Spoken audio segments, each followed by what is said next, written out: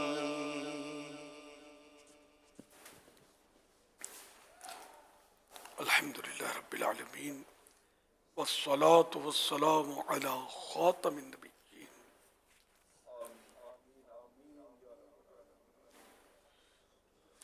یا ارحم الراحمین یا ارحم الراحمین یا ارحم الراحمین. یا ربنا یا ربنا یا ربنا یا ربنا یا ربنا یا اللہ یا رحمان یا رحیم. جزا اللہ عنا سیدنا و مولانا محمدا صلی اللہ تعالی علیہ وآلہ وسلم ما ہوا عہدہ. اللہم ربنا آتنا فی الدنیا حسنہ وفی الآخرۃ حسنہ وقنا عذاب النار. اللہم سلمنی من رمضان وسلم رمضان لی وسلمہ منی.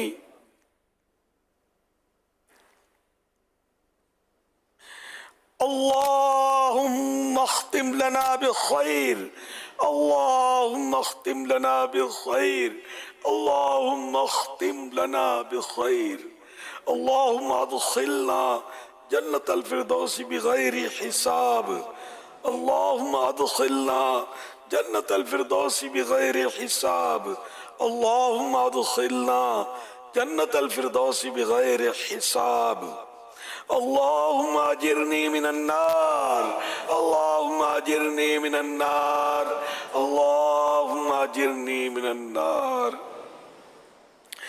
یا رب المصطفیٰ جل جلالہ صلی اللہ تعالی علیہ وآلہ وسلم.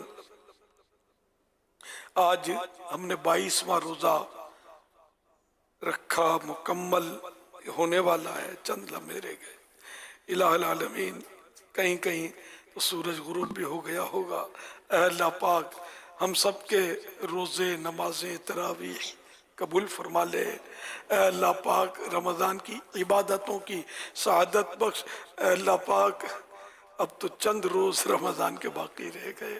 الہ العالمین ہم نے 22 دن تو غفلت میں گزار دیے، اب چند روز رہ گئے. اے اللہ پاک اپنی عبادت کی توفیق دے دے، نیکیاں کرنے کی توفیق دے دے، دلوں میں ہمارے نرمی آ جائے، سختیاں جاتی رہیں، عبادت میں دل لگے، سجدوں کی لذت ملے. اے اللہ پاک روزوں کی لذت بھی ملے، قرآن کریم کی تلاوت کی لذت نصیب ہو جائے. الہی ہمارے حال پر رحم کر دے. اے اللہ پاک ہماری بے حساب مغفرت فرما دے. اے اللہ پاک جہنم سے آزادی کا عشرہ ہے، ہم سب کو جہنم سے آزاد کر دے. بے سبب بخش دینا پوچھ بے سبب بخش دینا پوچھ نام غفار ہے تیرا یا رب. کس کے در پر میں جاؤں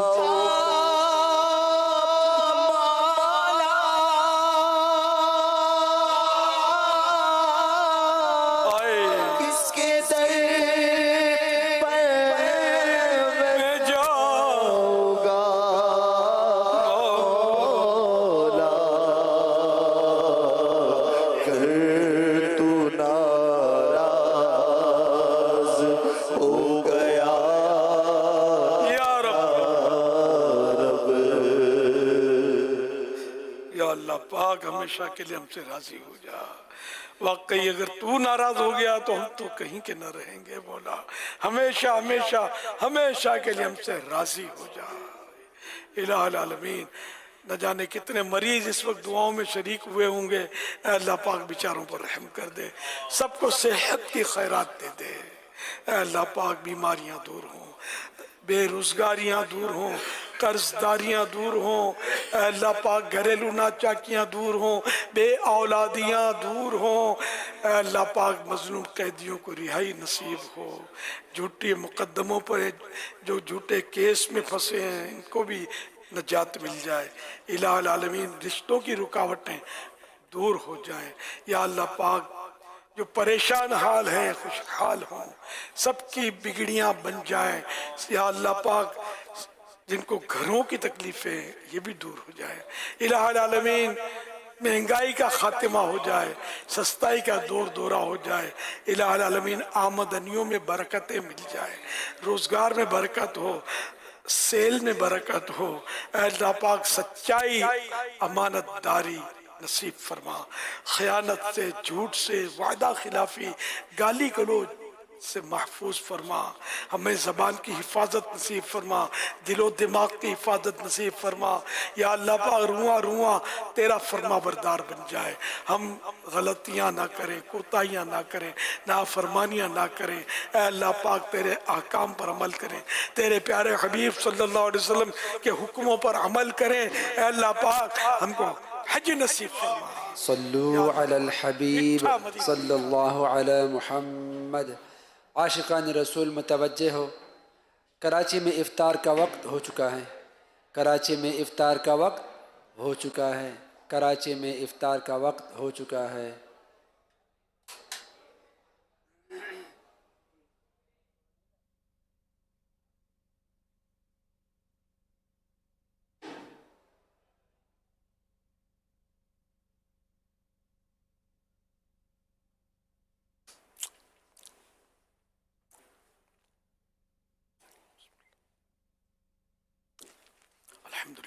العالمین والصلاة والسلام علی خاتم النبیین اللہم لک صمت علیک توکلت وعلی رزقک افطرت. اللہ پاک 22واں روزہ بھی پورا ہوا, 23ویں شب داخل ہوئی, ہو سکتا ہے یہی لیلۃ القدر ہو. اللہم انک عفو کریم تحب العفو فاعف عنی. اللہم انک عفو کریم تحب العفو فاعف عنی. اللہم انک عفو کریم تحب العفو فاعف عنی.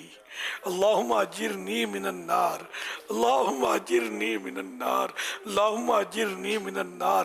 اے اللہ پاک روزانہ افطار کے وقت 10 لاکھ ایسے گناہگار جہنم سے آزاد کیے جاتے ہیں جن پر جہنم واجب ہو چکا ہوتا ہے.